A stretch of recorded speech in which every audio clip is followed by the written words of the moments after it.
Bonjour à tous et bienvenue sur Monaco Info, une nouvelle journée, une nouvelle édition. En voici les titres. Les basketteurs de l'AS Monaco ont été félicités par le prince souverain et le ministre d'État pour leur victoire en Leaders Cup, nous y reviendrons.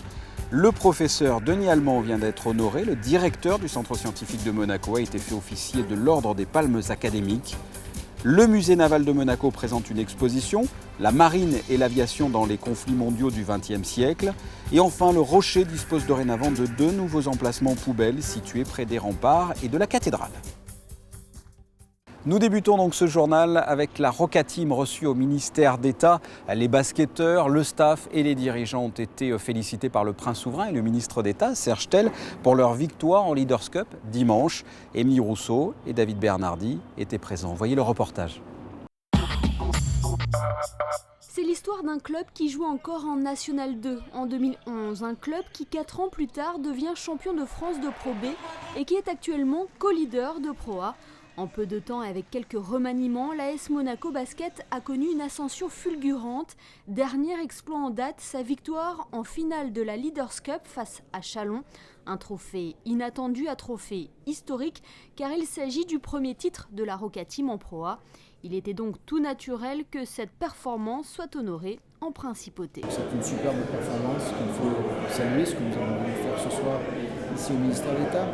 Et je pense, et j'espère, on espère tous que, bien sûr, c'est une vitrine du sport monégasque et c'est une belle façon de promouvoir ce que nous essayons de faire pour le sport en principauté ici, tous ensemble, tous les acteurs du sport à Monaco. J'espère que ce sera le premier d'une belle série de trophées pour la Roca Team. Surprenant promu, la Roca Team a montré tout son potentiel à la Leaders Cup avec notamment un Schuler qui a fait régner sa loi sur les parquets de Disneyland Paris. Forcément impressionné d'être reçu au ministère d'État, c'est avec une grande fierté que Cyril Akpomeda et ses coéquipiers ont présenté le trophée de la Leaders Cup au prince souverain et au ministre d'État Serge Tell. C'est un honneur pour les joueurs, pour l'équipe. On a été un petit peu surpris, on était très contents de pouvoir être reçus ici. C'est une bonne expérience et on espère qu'on pourra revenir. Donc pour ça, il faudra gagner d'autres trophées. Qu'est-ce que ça vous inspire cette victoire ? L'envie de continuer à bosser pour en ramener d'autres, surtout. Le championnat est long, difficile. Ça recommence ce week-end au Mans. Il y a la Coupe de France, il y a les playoffs. Donc keep going, comme on dit.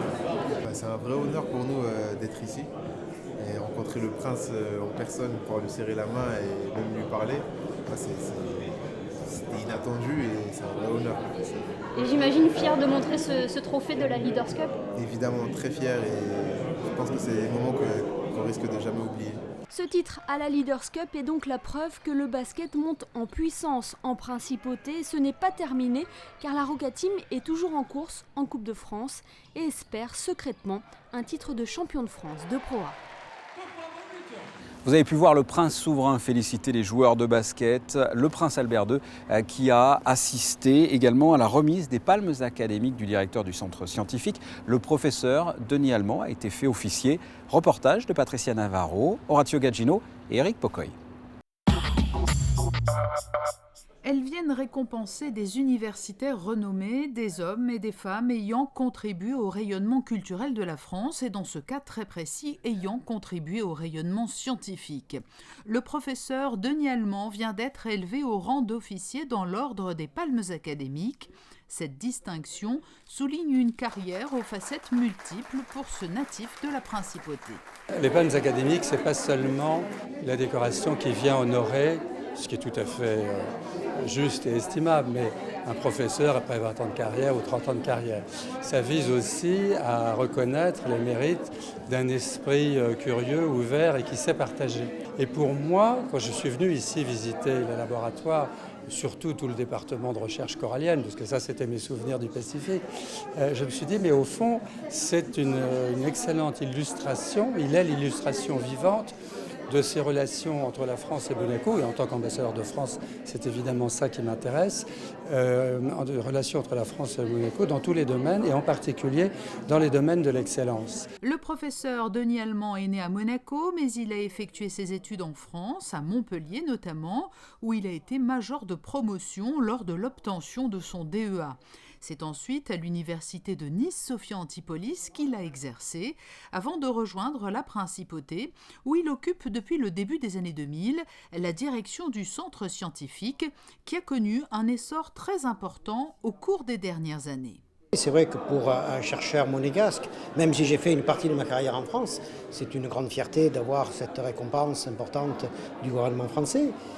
C'est une récompense aussi qui est à partager entre toutes les personnes qui ont fait ce centre scientifique, qui est aujourd'hui mondialement connu dans ce domaine. À la tête d'une équipe d'une 50aine de personnes au centre scientifique, le professeur Denis Allemand va poursuivre dans les années qui viennent ses travaux sur les coraux. Il s'attache notamment avec les chercheurs qui l'accompagnent à déterminer l'impact de l'acidification des mers et océans sur les coraux, afin de contribuer ainsi à une meilleure sauvegarde des milieux marins.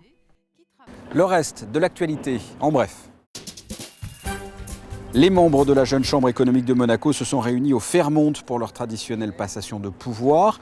Après David Sirour, le nouveau président de la Jeune Chambre économique s'appelle Thierry Chausse. Il a désormais les clés de cette institution créée en 1963. En bref, toujours une opération de sensibilisation à la protection du monde marin sollicite les enfants de la Principauté dans le cadre du projet Fichot. La réalisatrice et journaliste Maria Bologna tourne un clip pilote ce samedi dans 2 lieux de la Principauté, à 9h30 devant le musée océanographique et 14h30 à l'entrée du jardin japonais. Les enfants devront être accompagnés d'un de leurs parents. Avant cela, il faut s'inscrire en écrivant à infomonaco@gmail.com ou composer le 06 77 06 52 38. À mot d'art à présent, le musée naval de Monaco présente jusqu'au 16 mars une exposition « La marine et l'aviation dans les conflits mondiaux du XXe siècle ». 120 tableaux sont à découvrir dans la salle d'exposition du quai Antoine Ier. Reportage de notre amateur d'art, Frédéric Hélion. Si vous êtes fan d'histoire et d'art, cette exposition est faite pour vous des moments importants de notre histoire, immortalisés en peinture à l'huile. La marine et l'aviation dans les conflits mondiaux du XXe siècle retracent les grandes batailles navales et aériennes des Première et Deuxième Guerres mondiales. Une exposition à découvrir à la salle du quai Antoine Ier à l'initiative du musée naval de Monaco. On a créé à ce sujet une collection de tableaux qui devaient aller avec les bateaux normalement et avec des avions. Et cette collection est dans les caves depuis 20 ans. Et c'est à la demande de nombreux amis où finalement on s'est décidé aujourd'hui de montrer une petite partie de la collection. La collection totale fait 530 tableaux. Ici, il y en a 120 à peu près. À découvrir notamment la bataille de Jutland où 250 navires britanniques et allemands se sont affrontés. Des tableaux du célèbre baron rouge Manfred von Richthofen, la bataille de Stalingrad, l'attaque de Pearl Harbor ou encore le D-Day le 6 juin 1944, premier jour du débarquement en Normandie. Toutes ces toiles de Sergio Lupi et Lucio Perinotto sont à découvrir jusqu'au 16 mars. Le Rocher dispose désormais de 2 nouveaux emplacements poubelles largement sollicités par les riverains. Ces locaux situés près des remparts et de la cathédrale ont nécessité un renforcement de la part des services de la SMA. Vanessa Dessy vous en dit plus.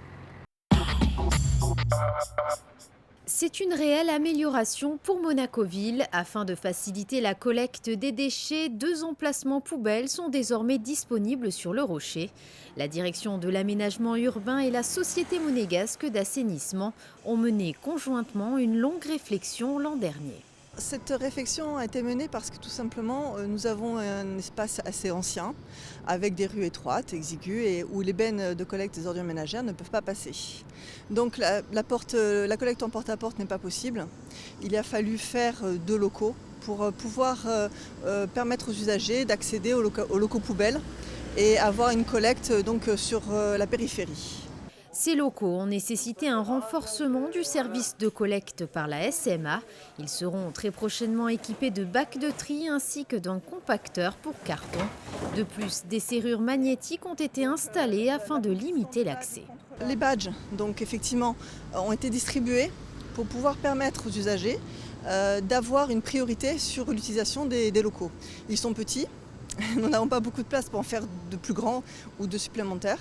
Donc il faut vraiment pouvoir permettre aux usagers d'avoir la priorité sur l'utilisation. Donc les usagers, c'est aussi bien les résidents que les commerçants. Ce badge est disponible moyennant une caution de 10 €. Pour ce faire, une permanence est organisée auprès de l'accueil du ministère d'État le 2 mars prochain de 10 h à 14 h. Quel temps va-t-il faire cette fin de semaine? Voici la météo. Jeudi, un temps plus incertain, sans grande dégradation. Des nuages parfois menaçants avec des risques de pluie, surtout le matin, et quelques rayons de soleil l'après-midi. Il fera de 11 à 13 degrés. Vendredi, le rétablissement d'un temps assez beau, peu de vent et des températures clémentes de 10 à 15 degrés. Samedi, le temps se dégrade avec quelques rafales de vent venant de la mer. Il devrait pleuvoir. Les températures varieront de 11 à 12 degrés. Et enfin dimanche, un temps médiocre avec toujours du vent et de la pluie, comptez de 10 à 11 degrés.